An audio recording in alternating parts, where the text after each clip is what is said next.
Tunisie numérique s'est penchée sur les habitudes alimentaires des ménages tunisiens qui ont bien voulu partager avec nos journalistes, dans les régions, leur mode de consommation. L'initiative, intitulée Dis-moi ce que tu manges, vise à dépeindre avec authenticité et sans préjugés la manière dont les familles tunisiennes gèrent leur budget alimentaire en période de crise. Dans un élan de générosité et de transparence, les familles participantes, issues de divers horizons géographiques et socio-économiques de la Tunisie, ont volontairement accepté de révéler les coulisses de leur organisation domestique.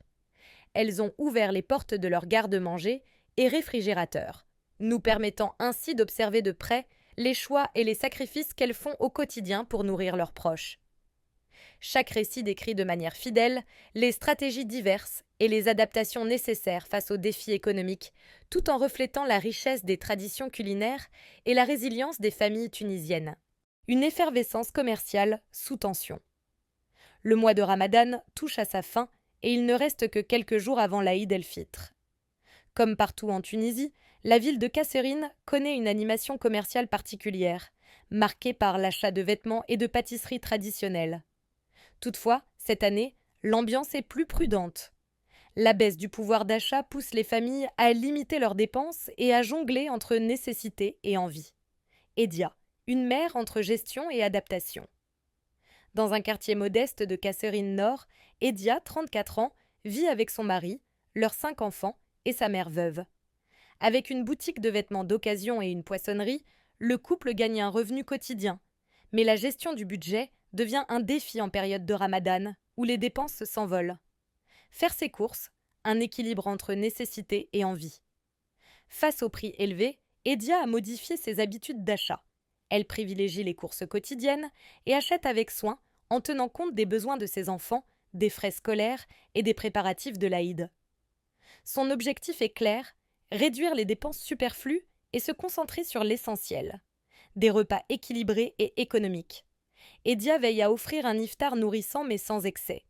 Sa table comprend souvent une soupe au poulet, des briques ou un tagine, une salade grillée et une salade verte. Son plat principal repose sur du poisson et des fruits de mer, plus accessibles que la viande rouge, qu'elle ne consomme qu'à des dates spécifiques du mois sacré. Pour le dessert, elle prépare des douceurs maison et achète quelques pâtisseries en petite quantité pour limiter les coûts. Limiter le gaspillage et optimiser les ressources. Rien ne se perd chez Edia. Les restes sont conservés pour le repas du Sahur et elle stocke certains produits saisonniers en prévision de la hausse des prix. Elle inculque ainsi à ses enfants la valeur de l'économie sans les priver des petits plaisirs du Ramadan. Les vêtements de l'Aïd, entre tradition et pragmatisme. Si ses enfants rêvent de vêtements neufs, Edia et son mari privilégient les vêtements d'occasion en bon état, une solution plus abordable dans un contexte économique difficile. Des traditions ramadanesques en mutation.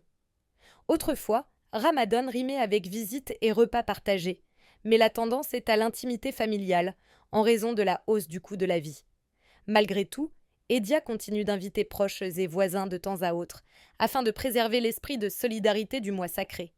La veille de l'Aïd, une nuit gourmande et conviviale. La maison de Edia se transforme en atelier de pâtisserie la veille de l'Aïd. Avec ses voisines, elle prépare des douceurs maison, une alternative plus économique et plus saine aux pâtisseries du marché. Dès le matin, elle achète ses ingrédients avec soin, puis, une fois la nuit tombée, les femmes se rassemblent pour pétrir, façonner et cuire ensemble. Un rituel sucré partagé avec le quartier Les Fours Domestiques étant trop petit, les plateaux de pâtisserie sont acheminés vers la boulangerie du quartier qui reste exceptionnellement ouverte. Une fois dorés à point, les gâteaux reviennent chez leur créatrice, répandant dans les rues un parfum enivrant de fleurs d'oranger et de vanille. Un matin de fête autour des saveurs d'antan. À l'aube de l'Aïd, la famille de Edia se réunit autour d'un plateau garni de ses délices faites maison, accompagné d'un café fumant. Un moment de joie et de partage, où chaque bouchée rappelle l'effort collectif et l'amour transmis à travers les traditions.